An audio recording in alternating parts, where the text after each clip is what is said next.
인간의 수명이 이제 길어지면서 대부분의 사람들이 노화와 관련된 질병을 겪게 된 것입니다. 그러겠네요. 예전에는 예를 들면 암에 걸리기 그쵸. 전에 사망을 했는데 이제는 수명이 길어지니까 그만큼 계속 질병에 노출이 되는 거잖아요. 그럼 그 전엔 뭐에 죽은 거예요? 암 때문에 죽은 거 아니에요? 그래서 예전에는 이제 페스트나 콜레라 같은 전염병으로 대부분의 사람들이 많이 죽었다면은 안 죽는구나. 이제는 신장병, 암 이런 것처럼 이제 노화로 인한 질병으로 인해서 이제 사람들이 주로 이제 죽게 되는 거죠. 이제 그러자 이제 사람들에게 이제 길어진 수명만큼이나 건강을 오래 유지하자는 이제 새로운 목표가 생겨났습니다. 그쵸. 그리고 이제 그 방안으로 제시된 급진적인 아이디어가 있어요. 무엇이었을까요? 인공 장기 아니에요? 네, 맞습니다. 바로 장기 이식이었습니다. 노화로 인해서 이제 늙고 병든 장기를 이제 젊은 새 장기로 갈아 끼우면은 이제 건강하고 더 오래 살 수 있지 않을까 이렇게 생각을 한 거죠. 자, 이런 장기 이식 연구에 앞장선 사람은 이제 오늘날 이식학의 아버지라고 불리는 이제 소련의 외과 의사 블라드미르 데미코프였습니다. 데미코프는 이제 인간의 장기 의식에 대한 가능성을 탐구하고자 1937년 이제 세계 최초로 인공 심장을 만들어보는 일을 했다고 합니다.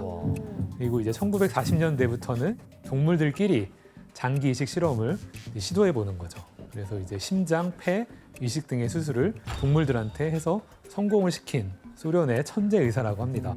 더 무서운데? 이건 무섭다.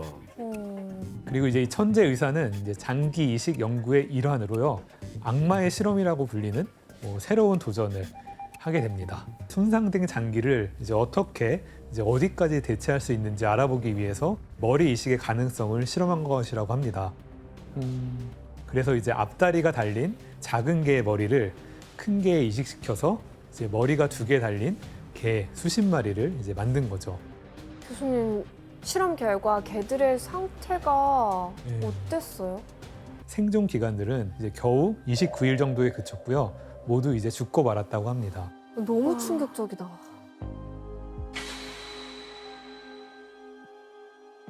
사실은 이 블라디미르 데미코프의 실험 자체가 우리가 지금 봐도 굉장히 좀 잔인하고 비윤리적이잖아요. 결과적으로 봤을 때는 이게 연장선으로 장기 이식의 발전을 도움이 준 것도 없지 않아 있긴 하지만 그럼에도 불구하고 이거는 너무 비윤리적이다. 그래서 굉장히 많은 비난을 받았습니다. 그랬을 것 같아. 진짜 끔찍해. 아휴. 자, 그런데 이제 아이러니하게도 그 머리 이식 수술은 이후 이제 장기 이식을 할 때 이식 기술과 면역 억제 연구, 신경 연결의 한계를 이해하는 데 중요한 밑거름이 되기도 했다고 합니다. 네. 그런데 이제 지금 생각해도 이제 이런 끔찍한 그 머리 이식 수술은 미국에서도 이어지게 됩니다. 1970년 뇌 분야 전문가인 로버트 화이트 교수가 원숭이 머리를 이식하는 실험을 했다고 합니다. 근데 교수님, 예. 왜 하필 머리를 이식한 거예요? 그러게요. 보통 이식하면 저희는 뭐 심장 이식, 장기. 간, 장기 이식 이런 걸 생각하는데요. 교황청의 생명윤리위원으로 일하기도 했던 이제 화이트 교수는 기독교적인 영생관에 따라서 영혼이 두뇌에 이제 자리를 잡고 있고 때문에 이제 두뇌를 영원하게 살게 하는 방법이 곧 영생이라고 생각을 했다고 합니다. 이런 수술들이 교수님 대체 왜 필요할까요? 네. 이런 수술들을 시도하는 이유가 이제 기본적으로 신체의 한계를 넘어설 수 있기 때문이라고 합니다. 만약 몸은 살아있지만 뇌가 죽은 뇌사 환자와 몸은 죽어가지만 정신이 멀쩡한 말기 암 환자가 있다고 생각을 해보면요. 두 사람 모두 온전히 생활을 할 수 없는 상황이잖아요. 건강한 뇌가 있는 암 환자의 머리와 뇌사 환자의 살아있는 몸을 하나로 결합하면 혹시 건강한 사람으로 만들 수 있지 않을까, 이런 아이디어인 것 같습니다. 네, 이런 가설은 아직은 가설이지만 젊은 뇌사 환자와 이제 노인의 머리를 바꾸어서 노인의 생명을 연장하여 뭐 영생을 가능하게 할다는 그런 기대를 가지고 있다고 해요. 교수님, 머리 이식 수술이 가능하다고 해도요. 그럼 그 머리를 어디서 구한다는 얘기예요? 네, 머리 이식 수술이라는 것은 이제 결국 한 사람을 살리기 위해서 이제 다른 사람을 죽일 수밖에 없기 때문에요. 그렇기 때문에 이제 머리를 구하는 게 어려운 건 둘째치고 이제 커다란 윤리적인 문제가 있는 것이죠. 근데 저게 이게 되면은 건강한 사람도 잡아서 할 거 아니야. 그러니까 이건 윤리적으로 허용될 수가 없겠네요. 네. 그래서 머리 이식 수술에 대한 가능성은 희소하다고 볼 수 있습니다. 그런데 이제 다른 장기 역시도 기증자를 구하는 일에 뭐 쉽지는 않죠,고요. 네. 그래서 장기 이식에 대한 새로운 도전이 이루어지는데요. 바로 장기 복제입니다.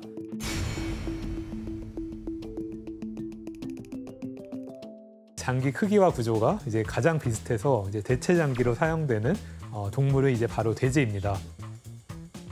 돼지는 또 다태동물이라서요. 장기의 대량 생산이 가능하고 또 임신 기간도 인간의 이제 3분의 1밖에 안 되기 때문에 인간에 비해서 빠르게 장기를 얻어낼 수 있다고 합니다. 게다가 이제 오래전부터 인간에게 식용으로 사용됐기 때문에 이제 장기 적출에 대한 윤리적인 논란도 약한 편입니다. 그렇구나. 그 돼지는 또 우리가 이미 먹고 있어서. 하지만 이제 문제는 좀 남아 있는데요. 인간과 돼지가 이제 종이 다르기 때문에 장기를 이식했을 경우에 네. 면역 거부 반응이 일어날 수밖에 없습니다. 그래서 이제 필요한 기술이 바로 이제 유전자 가위 기술입니다. 엑소쌤, 유전자 가위 어떤 기술이죠? 이제 유전자 가위 기술이 뭐냐면 우리 몸에 돌연변이가 생긴 DNA를 싹둑 잘라서 올바른 DNA를 넣어줄 수 있어요. 그럼 쉽게 생각하면 돼지도 우리 몸에 거부 반응을 일으키는 유전자가 있다면 그걸 잘라내고 사람 유전자를 넣을 수 있어요. 근데 이게 윤리적인 문제가 될 수 있는 게 뭐 스파이더맨을 만들 수도 있고 헐크를 만들 수 있고 그러니까 이게 다 금지가 됐지만 특정 유전 질환에 대해서만 이제 적용이 가능하게끔 하고 있고. 유전병들에 대해서. 스파이더맨의 오프닝 장면이잖아요. 맞아요. DNA가 막 그거 정확합니다. 네. 이야. 어떤 부분이 하나 딱 들어오는 거. 네.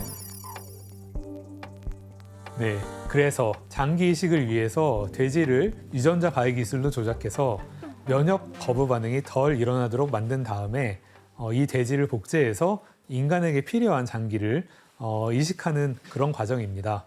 교수님, 그럼 이 유전자 가위는 실제로 가능한 기술인 거죠? 네, 이 방법으로 이제 돼지의 장기를 이식받은 사람도 있다고 합니다. 이미. 그래서 성공한 거예요? 예, 세계 최초로 돼지의 심장을 이식받은 데이빗 버넷은 수술 2달 뒤에는 결국 의학적인 문제로 숨지고 말았다고 해요. 그리고 리사는 이제 수술 3달 만에 숨지고 말았죠. 네, 그래서 이처럼 이제 돼지 장기 의식은 이제 성공한다면은 획기적인 방법이지만 이제 인체 적용 확대에 대해서는 아직 조금 더 지켜봐야 되는 단계라고 볼 수 있습니다. 아직 안 되는구나. 네. 그런데 최근에는 이제 돼지를 활용해서 새로운 방식으로 장기 복제법을 연구하고 있다고 합니다. 바로 돼지의 장기를 이제 그대로 사용하는 것이 아니라요. 돼지에게서 인간의 장기를 얻는 방법이에요. 자, 여러분들의 생각에는 이제 어떤 방법이 가능할 것 같습니까? 돼지에서 인간의 장기를 얻을 수가 있을까요? 돼지 몸에서 인간의 장기를 키워내요. 네네, 맞아요. 어떻게? 바로 돼지의 몸 안에서 이제 인간의 장기를 성장시키는 방법인데요. 돼지의 정자와 난자가 만나서 생긴 수정란에 유전자 가위 기술로 특정 장기 발달에 꼭 필요한 유전자를 제거를 하는 거죠. 그다음에 이제 그 수정란에 인간의 줄기세포를 주입하는 방식입니다. 줄기세포는 아시다시피 이렇게 어떤 장기나 조직으로도 변할 수 있는 세포잖아요. 그래서 이제 필요한 장기로 자랄 수가 있습니다. 이후 이 수정란은 이제 배아가 됩니다. 그리고 이 배아를 돼지에게 이식을 하면은 이 돼지 배아는 이 특정 장기만 사람 세포로 구성된 채로 대리모 돼지 몸 안에서 자라게 되는 거죠. 참 고마운 동물이네, 돼지는. 네, 이런 실험 과정을 거쳐가지고 이제 2023년 이제 중국의 광저우에서 돼지의 몸에서 이제 사람의 신장을 길러내는데 성공했다고 합니다. 네, 자, 사진은 한 25일에서 28일 정도 된 돼지의 배아입니다. 그리고 네모 부분이 바로 사람의 신장이라고 볼 수 있는 것이죠. 와. 이 신장의 한 50에서 60%가 인간 세포로 대부분 구성되어 있고요. 나머지 부분은 돼지 세포로 이루어져 있다고 합니다. 그러면 그 이종 면역 거부 반응이 확실히 덜 하겠네요. 네, 그래서 이제 돼지 체내에서는 이게 잘 자라, 면역의 거부 반응이 일어나지 않고 체내에서는 잘 자라고 있다고 합니다. 하지만 이제 이 방법은 이제 생명윤리에 어긋날 뿐더러 이제 인간과 동물의 경계가 모호해진다는 문제가 있어요. 그렇죠. 네. 그다음에 이제 또 돼지 바이러스가 인간에게로 이제 옮겨갈 오! 가능성도 있잖아요. 그래서 새로운 질병이 발생할 가능성도 있다고 합니다. 때문에 이제 상용화에 또 한 번의 논란의 여지가 남아 있다고 볼 수 있습니다. 박쥐한테서 코로나가 왔듯이 네, 그럴 수 맞습니다. 있겠네.